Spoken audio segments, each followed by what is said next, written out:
Курай. Абый белән икәүләп ясадык без бер курай. Уйнап җибәрсәк курай, кушылып сайрый тургай.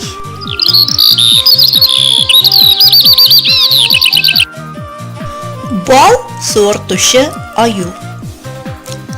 Аю чыкты бакчадан, бабай чыкты бакчадан.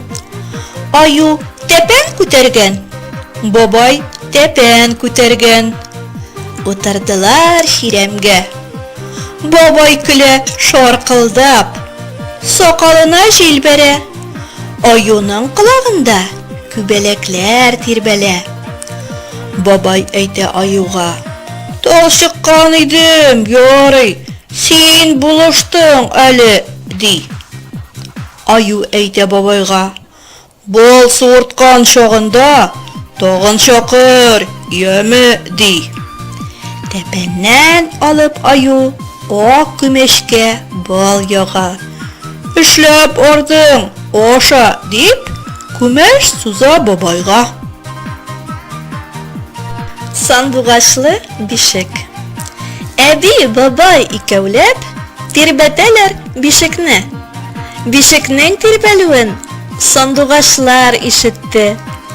Су буеннан таллыктан Ыша килделәр, иелделәр бишеккә.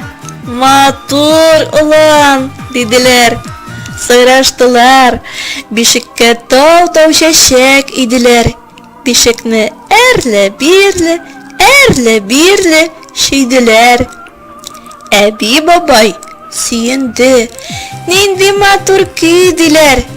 Карыйлар да бишеккә. "Бигрәк матур өй", диләр. Хөрмәтле балалар, бу мавыктыргыч шигырьләрне сезнең өчен Рәшит абыегыз Бәшәр иҗат иткән. Әгәр дә сез язучының Сандугачлы бишек китабын кулыгызга алсагыз, бары тик Рәшит Бәшәр уйлап чыгарган Балачак исемле мавыктыргыч серле шигырь иленә юл алырсыз. Рәшит Бәшәрнең Сандугачлы бишек китабын шәһәребез китапханәләреннән алып укыгыз.